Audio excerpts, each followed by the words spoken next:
In a prior episode, Lee, of this Manage Smarter podcast, we did talk to a futurist, and we have a futurist with us today. And you and I were saying we want him to explain, how do you become a futurist and what is the definition of it?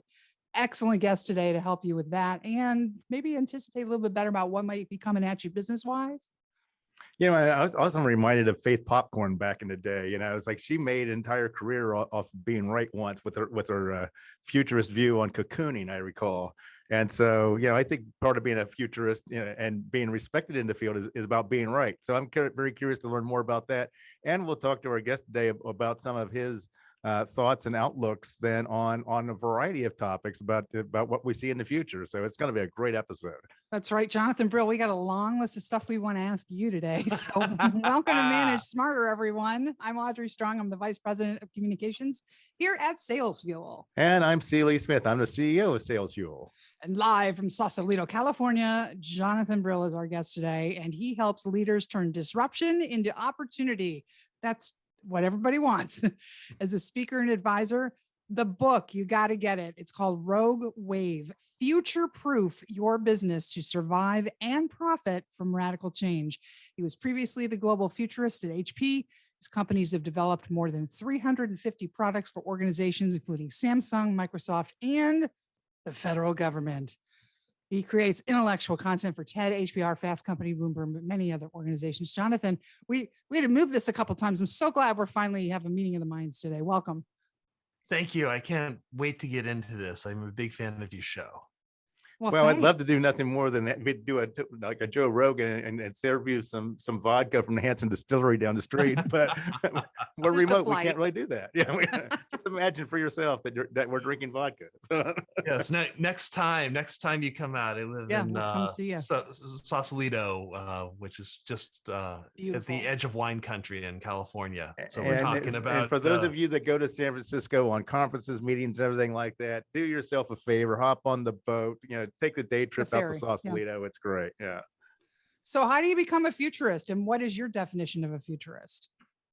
Those are both great questions. So I'm not sure exactly how you become a futurist. I was hired into HP to help them figure out what their long-term plan needed to be, how they needed to re-architect the firm, how they needed to set up a technology and products for the future as they started to move into the 2020s. And so I thought it was kind of heading up, a long-term strategy capability. And I got my business card and it said Global Futurist on it. So that's how I became a futurist. But I think there are competencies. The first is gaining a full skill set for how to think about the future. And I'm sorry, I know it's early morning here while we're recording this, but you're going to have your broccoli moment a little early in the day, the thing that's a little hard to eat. In philosophy, there's a little field called epistemology, and it's a study of how we know what we know. And it turns out that if we want to know things about the future, there are 4 major skills, techniques that we use for doing that, no matter what field you're in. There's deductive reasoning. That's thinking like a lawyer, right? What if we know all of the facts, the whole universe of facts, what must be true? Let's think of it like addition, right? There's thinking like a scientist. And this is asking what's called induction or inductive reasoning, which is what's the range of things that could be true based on what we know and what is most likely. The third is thinking like an economist and looking at being able to build models of complex systems and saying, okay, there's a node here and it's connected to this other node. We know there's a link between those two things. And if something changes in this place, how does it impact something, 36 steps down the line, right? And so like if you have a supply chain issue or interest rates issue, right? Will that drive inflation, right? That's an economist kind of question, right? And then the last one is what's called abductive reasoning. That's called Bayesian reasoning, by the And the last one is called what's called abductive reasoning. And this is really thinking like an artist, like maybe English major, like a science fiction writer, asking, what would happen if one of the rules we know to be true wasn't, right? What if gravity didn't exist? What would be the implications? Or what if something that what if new information emerged, right? What if we discovered that a meteor was going to hit the Earth in 6 weeks? Like, how would that change our decisions? And Mhm. so when you look at the future, what you want to do is either you or your team wants to have that entire set of competencies so that you can look at the broad range of what might be true and assess the likelihood of those different things. I want to ask a geeky question here because I'm an analyst of human behavior and specifically consumer behavior. Yeah. And so we measure a lot of traits, both in personality, but also in how people think. And so I really want to know is like, what type of a thinker is best for being a futurist? Is it an unconventional thinker that doesn't see the world the same way everybody else sees it? Or is it a conventional thinker that does see the world like everybody else sees it? So it depends on what you're trying to understand. I guess is the question. So there's a fellow named Philip Tetlock who does a lot of studies about predictive behavior. And what he finds is that a lot of times it's the people who create the reliably best predictions, they kind of look at the obvious stuff that people who are more trained don't. So there's a fellow who predicted the likelihood of Trump winning, in the early 2016, 15. And everyone else was like, that's not likely. And he said, wait a second. I know the math doesn't work, but the guy's got a clear message. People are consistently following him. He's got, a perspective, right? Like you might disagree with it. You might think it's awesome or crazy, but you got to admit that the guy knows how to drive attention like no one I've ever seen. And if you are in a popularity contest, that is the number one criterion. Or the guy that predicted the Bengals to win the Super Bowl at the beginning of the season. Who the hell saw that coming? Yeah, and so there are people who think differently than other people, but they're really good at getting down to what's that foundational issue and what's the empirical piece of evidence that would prove that or shift my understanding. And I would definitely think that adaptivity, and being agile in your thinking has to be absolutely critical, though, regardless of how you're applying your futurist, though. It's like that's absolutely critical no matter how you're using. Is that correct? Absolutely. That's the number the frequency with which you update your opinions, your flip-floppery is actually a really good sign of being a better predictor. Absolutely. You said that your clients, companies that are forward thinking, have this combination of those 4 brains on staff and expect a rogue wave to hit their business in some way. And you said a rogue wave could wipe your business out in a day. Sure. If you expect that you're going to have it, you do better and can adjust accordingly. So you want to talk a little bit about that? Because some people dig in and say, I'm just going to avoid this at all costs. It's not going to happen. Yeah. I'd love to. Let me get into one other pice because you were asking about prediction, and we're talking about this idea of like, can you be right or wrong about the future? I think you can be right or wrong within a range. Given the information that we have. If gravity suddenly no longer applies, it's a little bit harder to like predict that range, right? But within a range, we can be relatively predictive. And so the question is, do you flip-flop enough? Do you update your assessments enough that you're course correcting? In terms of rogue waves, I think we need to understand how the future actually works, right? It's not like if this, then that and it doesn't normally work in kind of a linear trend where you do 6% better and 6% better than 6% better, particularly in small business, right? What happens is you have crappier, you do 100% growth.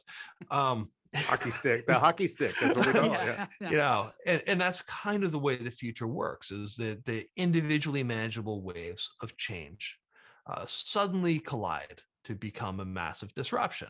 COVID's being a great example. So you think about what happened in the early 2000s, and there were a number of respiratory pandemics, there were a number of zoonotic pandemics, there were respiratory zoonotic pandemics like COVID, and we were able to contain them. So our ability to contain this type of pandemic wasn't the issue, right? The issue was that a whole bunch of other things changed and people weren't watching.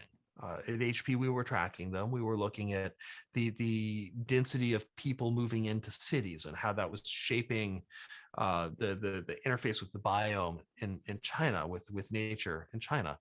We were looking at the amount of transportation, high-speed transportation in China, which increased dramatically over the last 20 years. And then between 2012 and 2019, there was a 10 times increase in tourist travel out of China, moving them from an irrelevant spender to the largest tourism spender on earth. So what suddenly happened was this thing that was containable was not, right? And it had nothing to do with their containment capabilities. It had to do with everything around it. So when you look at a rogue wave, what you're looking for is, what are those overlapping waves of change that when they collide will create the disruption. And so that's kind of how I think about the future, and how I would suggest that you do too. In the book, we did about $15 million of research at HP to figure out what we can know about the 2020s. And in the book and Rogue Waves, we talk about those. And I think that's a great place to start thinking about that. So I have a few questions for you. I'm going to put you through a little lightning round here. Yeah, this is far as great. He's got them all ready. Bringing out your crystal ball, I'm going to ask you about 5 questions, 5 topics, and I want to get your thoughts. I can't wait to hear it. But before I do, I want to ask this question: how far out can you look reliably and actually come up with some pretty good predictions? Do you look out 2 years, 3 years, 5 years, 10? I was like, 6 how months? far out? Yeah. So it depends on what you're trying to understand. And it turns out that some things are more predictable farther out. Some are more predictable closer in.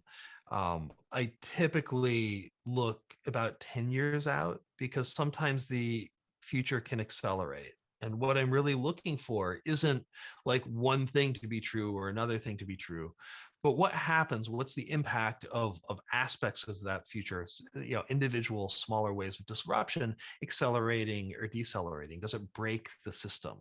So before we were talking about thinking like an economist, right? A lot of what I do is thinking about systems models, right? What would cause something to break down? And so, if I'm looking for a 3-year, 5-year investment, I would probably be looking about twice as far out. And then, when trends collide, it's like, I imagine you're looking at that. So looking at individual trends on a micro level, but then it's like when they collide, okay, what change happens? What happens if? I'm guessing is how you're looking at that. Yeah, what's the range of possible futures? So the way I think about it is, I'm a consultant, and I got a book called Rogue Waves. So this magical mystery technique is called the Rogue Model. So we talked about reality testing, right? What skills do you need to know to assess the future, to get a good baseline? Second is observing systems, right? How do you do that kind of systems modeling, that economic thinking, to understand what could accelerate, what could decelerate, what could break the system? The third piece is what you're talking about, generating the range of futures. And then the fourth piece is much more traditional project management. How do you uncouple threats and opportunities? What small decisions can you make today that can shift, possibility for you, shift your opportunity, shift your optionality, your potential moving forward?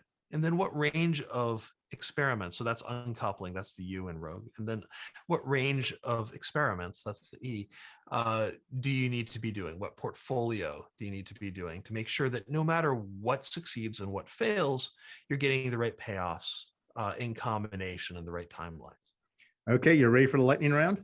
Yeah, can't wait. Okay, here we go. I'm just going to throw out topics, and I just want to get your quick takes on what you see for the future here. So here we go. Topic one, remote work, here to stay? I've been doing it for 25 years. I think there are two aspects of it, right? There's the political aspect, and then there's the transactional aspect. If you need serendipity, you need for people to come together. I still think you need to break bread. If there's competition, Machiavellian courtship, style competition, it's really nasty when that's not in person. In terms of transactional stuff and just getting stuff done, like, dude, Zoom is the way to go. But you got to build the trust first. If you don't have number trust, two, how companies react to the labor shortage. What do you see in the future for that? So we've seen an explosion in automation activity over the last couple of years. Companies like Accenture, companies like Zoom, companies like Amazon, AWS, they're going gangbusters. That'll continue. I think it will impact aspects of jobs. Right, we heard a couple of years ago, lots of stuff about 75% of jobs are going to get automated, and then we discovered that self-driving cars don't really work. Right, they work on the highways when there aren't other cars. Right, what we discovered, and so truck drivers aren't going to get laid off. Right, so what we discovered was when you look at an occupational level, automation is going to impact almost every occupation. But when you take a look at the tasks within a job, only 30 to 40% of those tasks are actually in job descriptions. The majority of the work is small stuff that's really hard to automate.